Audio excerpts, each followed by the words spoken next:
Now, the next topic which is very important, जितना भी weightage दे दीजिए इसको,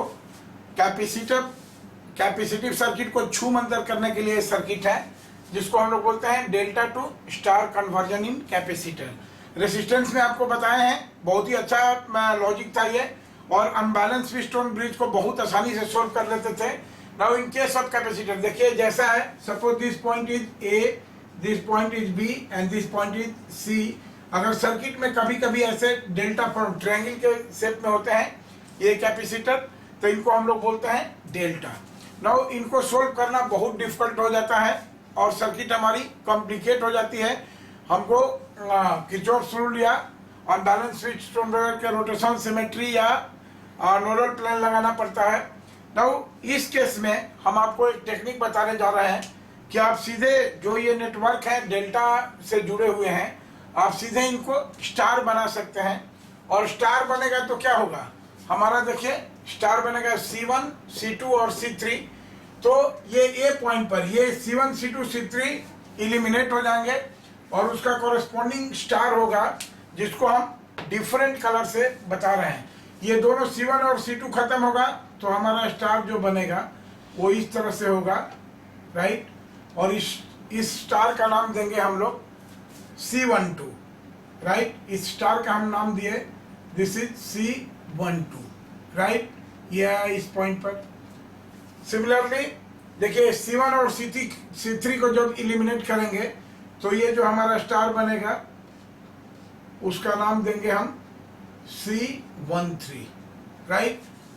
और ये क्या हो जाएगा, इसका जब नाम देंगे C2 और C3 को जब इलिमिनेट करेंगे तो जो हमारा स्टार बनेगा, राइट, इसका नाम देंगे हम C23, राइट। और देखिए फिर बाद में जो ब्लैक कलर देख रहे हैं C1, C2 और C3 को हटा देंगे तो इस तरह का नेटवर्क मिल जाएगा हमको यहाँ पर। अब देखिए सीधे हम आपको मेथड बता देते हैं कि आपको कैलकुलेट करना है। जैसे आपको C12 का वैल्यू अगर कैलकुलेट करना है तो इसका वैल्यू सीधे हो जाएगा C12, यहीं पर हम लिख देते हैं this C12 is equal to, देखिए आपको कैलकुलेट करना है पहले तो सबका reciprocal, this is 1/C1 plus 1/C2 plus 1/C3, ये आपको कैलकुलेट करना है, राइट। और इसको न्यूमरेटर में रखना है, डिवाइडेड बाई, अब देखिए 1/1 और देखिए अब C1 और C2 ये है, यहाँ पर ये स्टार किससे बना है C1 और C2 से, तो this is 1/C1 into C2। इसका वैल्यू जो कैलकुलेट कर लिए, जो भी वैल्यू आएगा वही हो जाएगा हमारा, राइट, वही हो जाएगा हमारा C12 का वैल्यू। क्लियर है ये एकदम।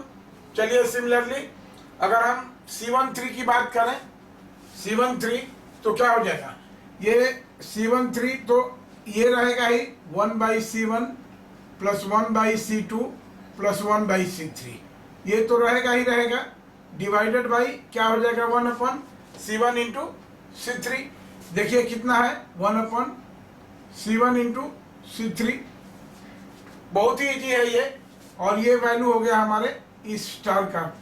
सिमिलरली C23 की वैल्यू अगर हम यहाँ पर करें तो दिस इज, इसको डिफरेंट कलर से लिखते हैं C23, देखिए C23 ये हुआ, this will be equal to 1/C1 plus 1/C2 plus 1/C3 divided by 1/, अब क्या होगा C2 इंटू C3।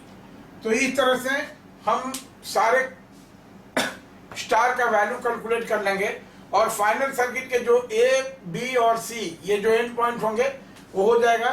तो इस डेल्टा से हमारा जो कॉरेस्पॉन्डिंग स्टार आएगा इस हिसाब से कन्वर्ट हो जाएगा। और बेटर है इसको न्यूमेरिकल प्रॉब्लम से हम इसको बहुत आसानी से सोल्व कर लेंगे। तो आप इसको याद कीजिए। अब क्या हो जाएगा फाइनली हमारा ये C1 मिट जाएगा, ये C2 भी मिट जाएगा, राइट, और ये C3 भी मिट जाएगा। और सर्किट में जहां पर A, B और C ये टर्मिनल थे वहां पर सीधा हमारा क्या हो जाएगा, ये स्टार से रिप्लेस हो जाएगा जिसका वैल्यू हम कैलकुलेट कर लिए और बहुत ही आसानी से हम लोग सोल्व कर सकते हैं। आइए देखिए एक न्यूमेरिकल प्रॉब्लम से ये कैसे ही अनबैलेंस नेटवर्क कितना आसानी से सोल्व हो जाता है, राइट। अब जैसे देखिए ये हमारा नेटवर्क है, find the equivalent capacitance between A and be in the circuit shown below. अब देखिए यहाँ से इसकी हम बात करेंगे तो हमारा किस तरह का नेटवर्क बनेगा, राइट। यहाँ से कैसा स्टार बनेगा, उस स्टार को हम ये कर रहे हैं। यहाँ से जाहिर सी बात है कि ये देखिए C to C है, तो इस पॉइंट से ये कैसा हमारा बनेगा, एक ये इस पॉइंट पर आ गए, इस C और 2C से दूसरा ये बनेगा हमारा इस पॉइंट पर आ गए, और 2C से ये हमारा तीसरा बनेगा तो इस पॉइंट पर चले आए, राइट। तो ये हुआ हमारा वैल्यू। अब अगर मान लीजिए कि इसको हम ये कर रहे हैं कि this is C1, this is C2 and this is C3, right, C1 C2 and C3। तो C1 C2 का वैल्यू कैलकुलेट कर लेते हैं। देखिए क्या आता है, AB के अक्रॉस हमको इक्विवेलेंट कैपेसिटेंस निकालना है। तो सबसे पहले तो हमको क्या कैलकुलेट करना होगा, 1/C1 प्लस, ये देखिए जनरल वैल्यू आएगा 1/C1 प्लस 1/C2। तो इसका वैल्यू कितना हो जाएगा, ये वैल्यू हम करते थे हमारे लिए क्या है 1/C, इस नेटवर्क में इस डेल्टा में 1/C। एक्चुअली देखिए ये सर्किट जो ऐसे रहता है, ये आपका इसका इक्विवेलेंट सर्किट कुछ इस तरह से दिखता है। दिस इज पॉइंट A और यहाँ से ये हो जाता है, ये पॉइंट C हो जाता है, यहाँ पर एक कैपेसिटर हो जाता है, this point will be C, right. और यहाँ से ये होता है, this point will be D, और ये पॉइंट हो जाएगा यहाँ से ये, दिस इज 2C, देखिए, एंड दिस इज ये C पॉइंट है, इसका इक्विवेलेंट कैपेसिटेंस C है, और यहाँ से एक अगेन ये है हमारा 2C, राइट। और इधर में फिर ये हो जाएगा हमारा B पॉइंट, इसका वैल्यू है 2C, राइट। और ये हो गया यहाँ से हमारा, फिर ये B पॉइंट पर गया, इसका वैल्यू है C। तो देखिए इस तरह का होता है। और तब हम यहाँ से जो ब्लू कलर से दिखाए हैं, हमारा ये स्टार होगा, हमारा स्टार ये इस तरह से,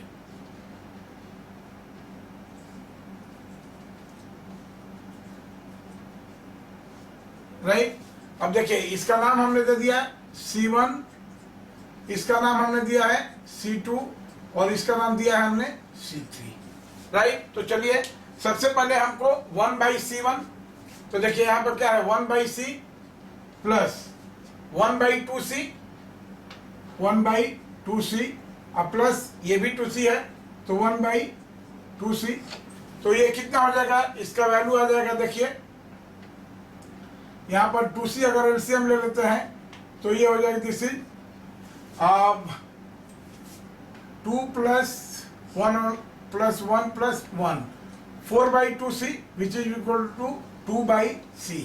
तो 1/C, यानी हम ये कहें कि 1/C1 plus 1/C2 plus 1/C3 का वैल्यू आ गया 2/C, राइट। अब चलिए, अब हम अगर C1 का वैल्यू कैलकुलेट करेंगे तो C1 will be equal to how much, देखिए C1 इसका है, ये किस C और 2C के साथ में है, C और 2C का, तो C1 का वैल्यू क्या हो जाएगा 2/C डिवाइडेड बाई 2/C, तो 1/C1 का समेशन हो गया। और C1 कैलकुलेट कर रहे हैं, C और 2C के बीच का है ये, देखिए C और 2C के बीच का है, तो C into 2C, 1/C into 2C कितना हो जाएगा 2C square, right. This will be equal to 2C square. तो ये कितना हो जाएगा, this is 2/C multiplied by 2C square by 1, ये हो जाएगा इस तरह से। तो C से ये कट गया, this will be equal to 4C। तो इसका वैल्यू आ गया हमारा कितना 4C, C1 का वैल्यू आ गया 4C, देखिए यहाँ पर। सिमिलरली व्हाट फॉर C2 का वैल्यू कैलकुलेट कर रहे हैं इसका, तो इसके साथ क्या है C और 2C है, देखिए C और 2C, इसके साथ भी क्या था, इसके साथ भी C और 2C था, और इसके साथ भी C और 2C है, तो इसका मतलब क्या हुआ कि सेम आएगा, तो C2 will also be equal to 4C। यहीं पर हम लेते हैं कि C2 is equal to 4C, क्योंकि कैलकुलेट कर चुके हैं, कैलकुलेशन में सेम आएगा। And what for C3, C3 will be equal to 2/C, 1/7, 2/C divided by, देखिए C3 ये है 2C और 2C दोनों का है, तो दिस इज 1 बाई कितना 2C इंटू 2C, राइट। तो this will be equal to 2/C into 4C² by 1। तो ये कितना हो जाएगा, देखिए C से C² कट गया, this will be equal to 8C, this will be equal to 8C। तो C3 का वैल्यू कितना आ गया 8C, C3 का वैल्यू आ गया 8C, C3 is equal to 8C। अब देखिए हमारा इक्विवेलेंट सर्किट क्या हुआ, हम देखिए इसको कितना सिंपल में कर सकते हैं। अब ये सबको मिटा दिए, जो ब्लैक वाला है इसको मिटा दिए, यहां से इसको मिटा दिए, और यहां से फिर इसको मिटा दिए, राइट। ये हो गया हमारा इक्विवेलेंट सर्किट। अब देखिए C1 का वैल्यू क्या है, C1 का वैल्यू है 4C, तो सीधे यहां लिख देते हैं कि दिस इज 4C। C2 का वैल्यू है 4C, this is also 4C, तो दिस इज 4C। और C3 का वैल्यू है 8C, तो this is equal to 8C। अब इसका अगर इक्विवेलेंट कैपेसिटेंस हमको कैलकुलेट करना है, तो देखिए कितना आसानी से कैलकुलेट करते हैं। इसका इक्विवेलेंट सर्किट हो जाएगा, देखिए अब ये इसका इक्विवेलेंट सर्किट क्या हो गया, दिस पॉइंट इज A, इसके साथ में सीरीज में लगा 4C, this is 4C, right यहाँ पर। और ये देखिए ये यहाँ से B पर जाने के लिए दो पैरेलल ब्रांचेज हैं, right, this is and this is, this point is B, right. अब देखिए ये 4C और 2C सीरीज में है, 4C और 2C सीरीज में है, तो इसका वैल्यू क्या होगा, 4C सीरीज का ये इक्विवेलेंट है, तो इसका वैल्यू कितना हो जाएगा, देखिए प्रोडक्ट बाई सम, तो 4C इंटू 2C, और ये क्या हो जाएगा 4C 2C 6C, तो ये कट गया यहाँ से, और ये 2 से 3, तो दिस इज 4C बाई 3, इसका वैल्यू कितना आ गया, देखिए दिस इज 4C बाई 3, ऊपर वाले का आ गया। एंड सिमिलरली यहाँ का देखिए इसका वैल्यू क्या है, C, 8C और C सीरीज में है, तो again product by sum, again product by sum, तो 8C और C का क्या होगा प्रोडक्ट, 8C इंटू C और सम 9C, ये कट गया, तो this is 8/9C, this is 8/9C। अब देखिए ये हो गया हमारा इक्विवेलेंट सर्किट, कितना सिंपल हो गया ये। अब चलिए हमको ये दोनों पैरेलल हैं, ये दोनों पैरेलल हैं, तो इसका इक्विवेलेंट सर्किट कितना हो जाएगा, दोनों का सम कितना हो जाएगा 4C by 3 plus 8C by 9। अब देखिए यहाँ पर बेटर है 3 से ऊपर भी मल्टीप्लाई कर दिए और 3 से नीचे मल्टीप्लाई कर दिए तो 9 हो जाएगा, तो कितना हुआ 3 4 जा 12C अब प्लस 8, दिस इज 20C। तो इसका इक्विवेलेंट सर्किट, इसका ये क्या हो गया, इसका इक्विवेलेंट सर्किट हो गया 20/9C। देखिए 9 LCM हो गया, और 3 4 जा 12C plus 8C, that is 20C, तो 20C/9। अब ये देखिए ये दोनों पैरेलल में है 20C/9, और ये अब इसका इक्विवेलेंट सर्किट यहाँ क्या हुआ, दिस इज A, ये हो गया हमारा 4C, और ये भी हो गया हमारा this is B, this is 20C/9।